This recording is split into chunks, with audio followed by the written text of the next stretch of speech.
Assim é o PT, um partido forjado na luta contra a ditadura e pela restauração da nossa democracia, de expressiva base social, que conseguiu também abrir um franco diálogo com a classe média, com artistas e intelectuais, que virou, enfim, o Partido do Brasil. Por 5 vezes chegamos à presidência da República, um feito histórico.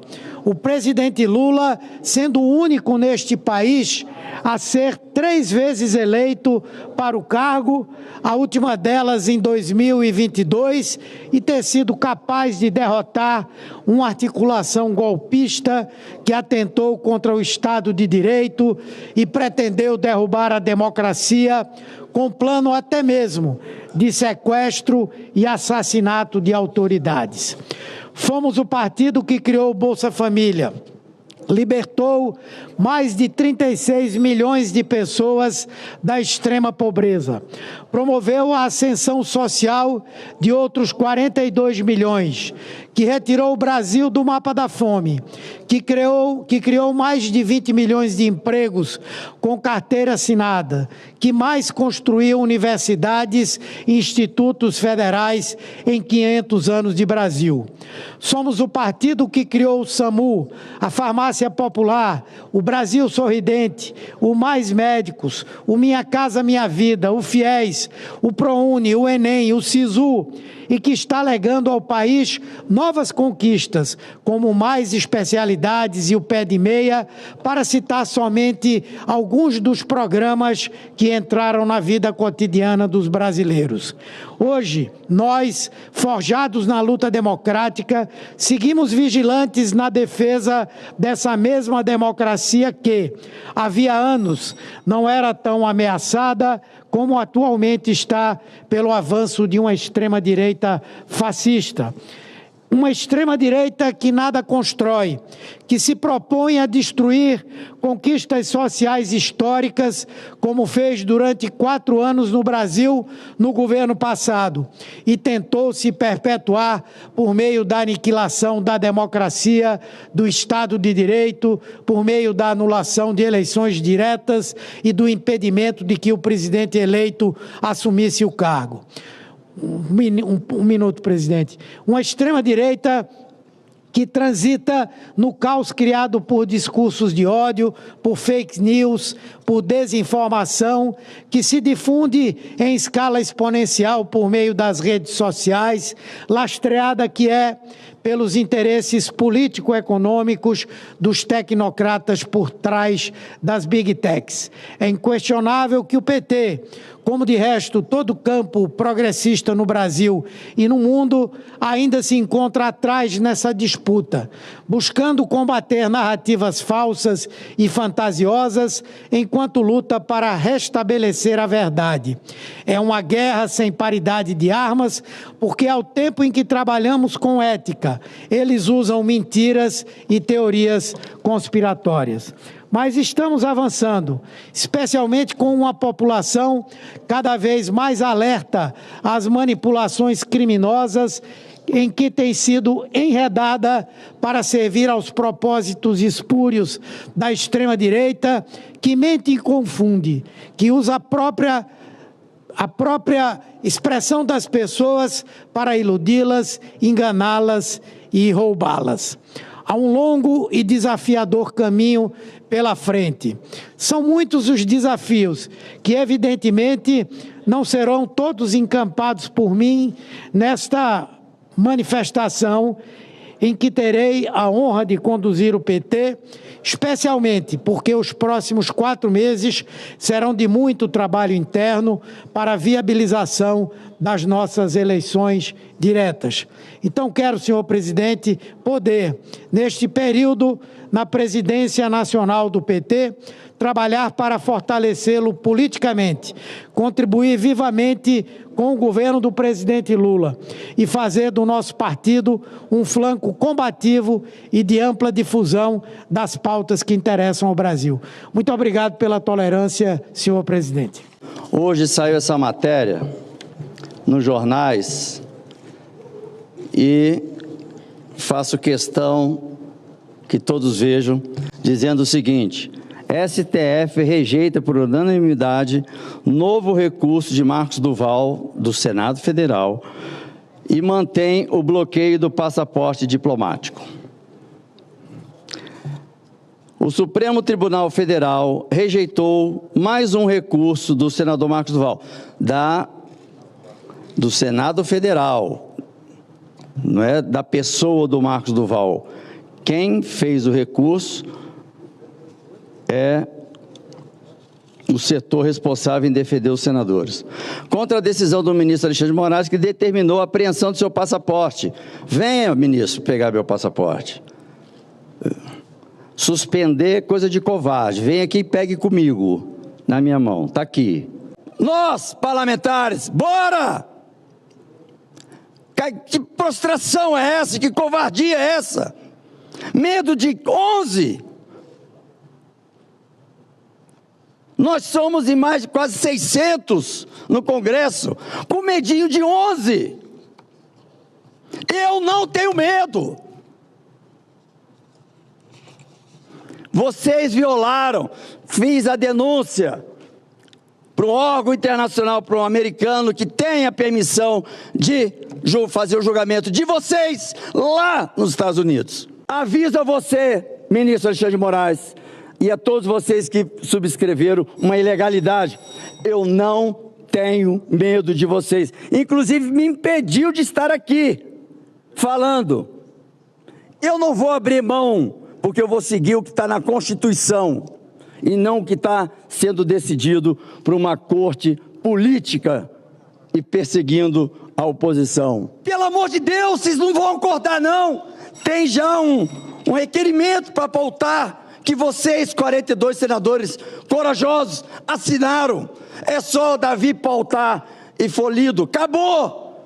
Nós vamos botar nossa casa no lugar.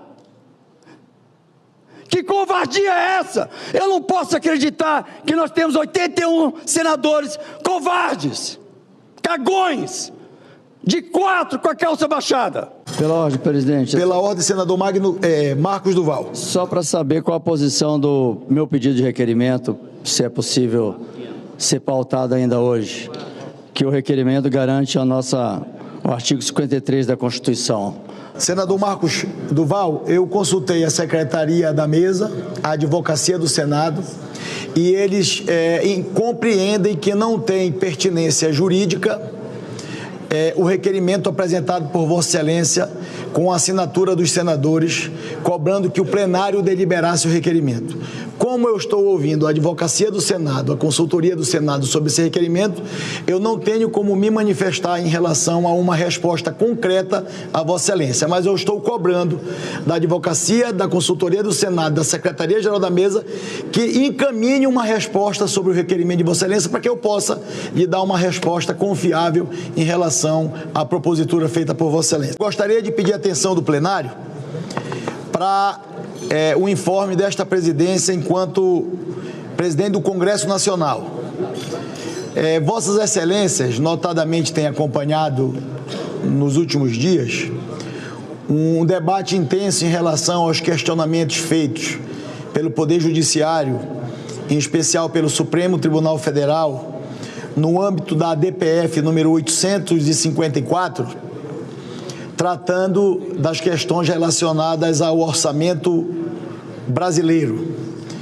E o Senado Federal, e também, sob a liderança do presidente Hugo Mota, a Câmara dos Deputados, trabalhando em conjunto, também juntamente com os órgãos da Administração Pública Federal, e cito como exemplo a Advocacia Geral da União e o Poder Executivo, elaboraram um plano de trabalho no âmbito desta ADPF no Supremo Tribunal Federal, que está em tramitação no STF, com o objetivo, entre outros aspectos, de aprimorar a transparência e a rastreabilidade das emendas parlamentares, bem como a padronização e a sistematização da estrutura de dados e o formato para o compartilhamento dessas informações, sempre priorizando a sistematização de processos e sistemas. Estamos nivelando dentro do acordo da conciliação na DPF, que está sendo construída entre o Poder Executivo, o Poder Legislativo e o Poder Judiciário, essa padronização da transparência, da rastreabilidade, da modernização do sistema de apresentação de emendas parlamentares juntos ao Orçamento Geral da União, sejam elas discricionárias do Poder Executivo, sejam elas emendas de comissão, sejam elas emendas de transferência especial, sejam elas emendas debancadas, individuais, impositivas ou não impositivas, no âmbito do orçamento público brasileiro. O referido plano de trabalho foi juntado aos autos da DPF 854 e foi homologado à unanimidade pelo Supremo Tribunal Federal com uma decisão referendada no último dia 6 de março em uma DPF de relatoria de Sua Excelência o ministro Flávio Dino. Ou seja, o plano de trabalho e a construção que fizemos, e aqui abro um parêntese para agradecer à Advocacia do Senado Federal, à Consultoria do Senado Federal e também à Advocacia da Câmara dos Deputados, também a Consultoria da Câmara dos Deputados, assim como a Secretaria-Geral da Mesa do Senado Federal e a Secretaria-Geral da Mesa do Senado da Câmara dos Deputados, que a todo instante, no decorrer desta tratativa em relação a essa DPF, se portaram sempre, senador Alessandro, na defesa dos interesses e das prerrogativas do Parlamento brasileiro, do Poder Legislativo brasileiro e da legalidade e, por que não dizer, do aprimoramento do orçamento público brasileiro no quesito transparência e rastreabilidade, que eu tenho certeza e convicção absoluta que foi com esse convencimento que a unanimidade ministra Tereza Cristina do Supremo Tribunal Federal, 11 ministros convalidaram na Suprema Corte Brasileira as propostas construídas a várias mãos pela Câmara dos Deputados e pelo Senado da República em relação a essa ADPF 854. Neste sentido, depois do debate, depois da construção que foi referendada pelo plenário do Supremo Tribunal Federal, coube dentro dos entendimentos construídos as comissões diretoras do Senado Federal e da Câmara dos Deputados em apresentar um PRN, um projeto de resolução do Congresso Nacional para alterar a resolução do Congresso Nacional número 1 de 2006.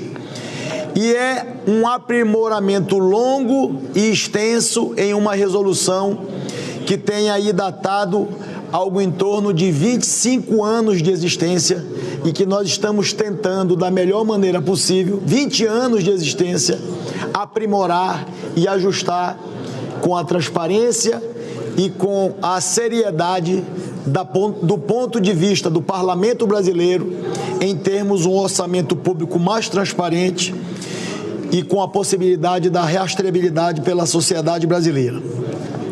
E neste intuito, temos que atender os compromissos estabelecidos no referido plano de trabalho e transformar esta norma, a Resolução 001 de 2006, interna, naquilo que é de competência do Poder Legislativo e do Congresso Nacional.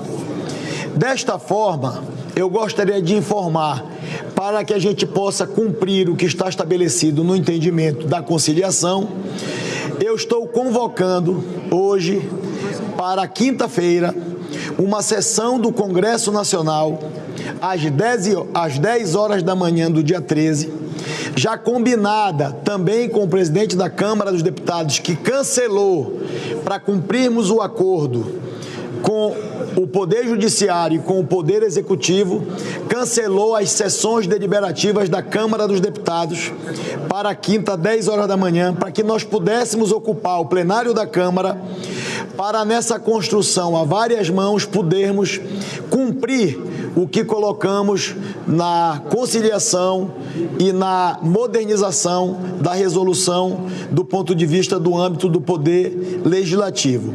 E esta sessão do Congresso Nacional, para ficar claro que nós estamos cumprindo a regra construída, ela terá apenas um item único da pauta. Eu recebi as demandas de deputados e senadores para tratarmos outros temas relevantes também e que fazem parte das atribuições do Congresso Nacional Brasileiro. Mas esta sessão na quinta-feira, como se trata de um acordo, de um entendimento construído, ela terá a sua convocação como item único da pauta. Portanto, eu não conseguirei atender as demandas sobre vetos, sobre PLN, sobre outras matérias que estão sobrestadas no âmbito das reuniões do Congresso Nacional. Por isso, eu gostaria de informar as senadoras e os senadores que a partir de agora fica convocada esta sessão para aperfeiçoarmos o projeto de resolução do Congresso Nacional número 001 de 2006, com os entendimentos construídos com a Câmara dos Deputados, com o Senado Federal, com o Supremo Tribunal Federal e com o Poder Executivo. Era este informe que eu gostaria de fazer às senadoras e aos senadores e pedir aos senadores e às senadoras a presença para a gente poder, neste contexto, se for o ideal, que nós pudéssemos deliberar por acordo esse projeto de resolução, que cabe a sua relatoria acordada com o presidente Hugo Mota.